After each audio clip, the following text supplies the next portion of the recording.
Good afternoon, guys. It's been a good week of work. Um, did some things that we felt were necessary. One being getting Carson right back out there. That was the biggest disappointment of not playing Tuesday, was not being able to run him right back out. So we set up an inner squad and sent him right back out. He threw very well. And, got some guys banged up, still waiting to hear. Be game time decisions. Questions?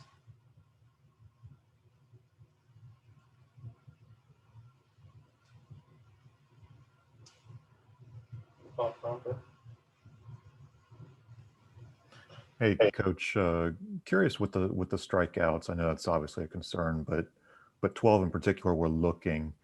And as much as you want guys to be swinging and be aggressive early, when it gets to two strikes, and you've got to protect the plate, but you also maybe don't get a fastball, you get something you weren't looking for. How challenging is that for these guys just to make sure that they're putting the ball in play? Well, round object with a round object. You better have the right, mindset. And we've worked on that. We'll continue to work on it. Again, the more times they're in the arena, if you will, in the batter's box, the better off they'll be. And that's what we got to do. We got to stay the course and continue to stress what we stress and play solid baseball.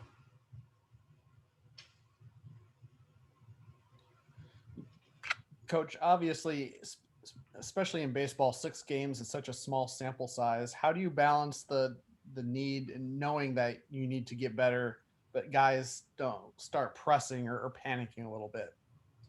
Well, you try to get to the leaders of the club, guys that have been through it, seen, great hitters that, whether it's them or whether it's one of their friends, whether it's somebody they played with, just their experiences and how you can compound things, because you're thinking, I've got to get a hit. I got to get a hit.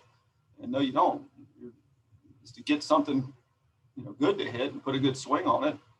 And, you're always a chinker and a line drive away from feeling great. And that's what we're hoping to kind of jumpstart us. In looking at Virginia, what has stood out to you about their pitching, especially Vasil and Abbott? Yeah, they're very versatile staff. They can do a lot of things.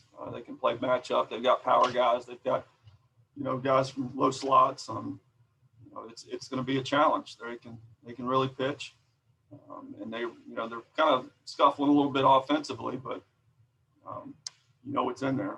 And they got some guys that are highly thought of, and our job is to get ahead and dictate the flow of the game, and that's what we're striving to do.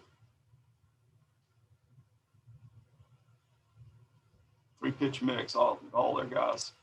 That's the name of the game, and they've got them. They've got guys that can do it. Aria.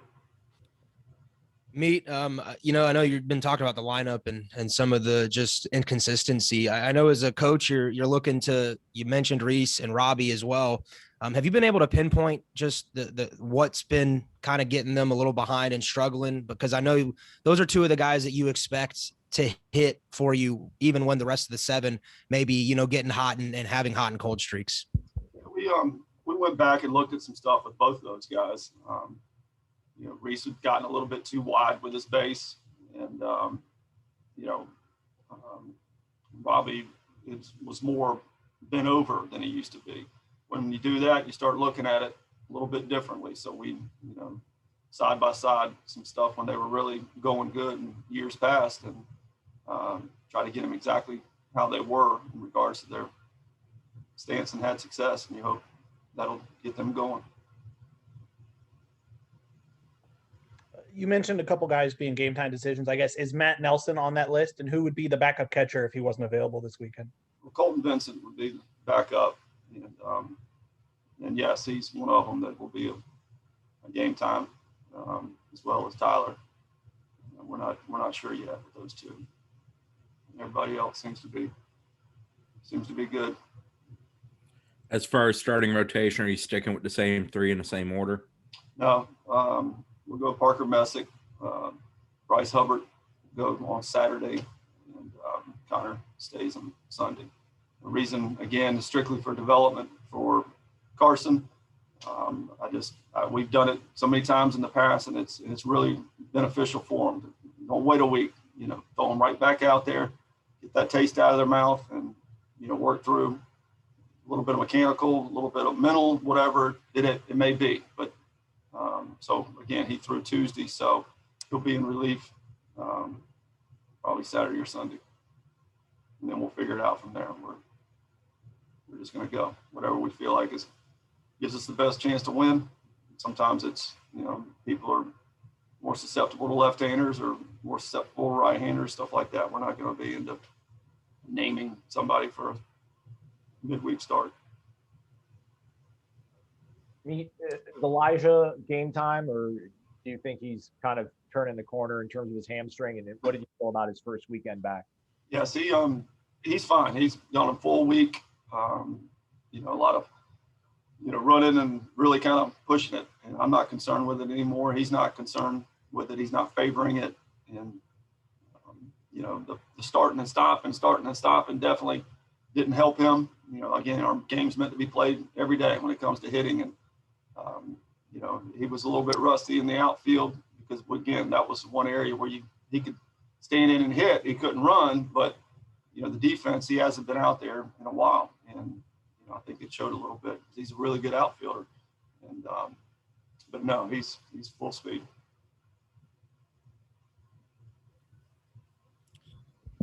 Meet, with Bryce, you mentioned he'll get to go Saturday. Obviously, different to come out of the pen as opposed to starting. What are you looking for out of him, and what do you hope he can accomplish for you?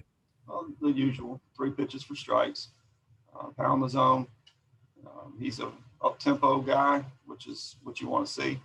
When I say up-tempo, guys aren't falling asleep on defense behind you. So he's got to pitch inside to right-handers. He's got to stuff it into lefties. Again, all 3 for right and left-handed hitters, and get us off to a good start.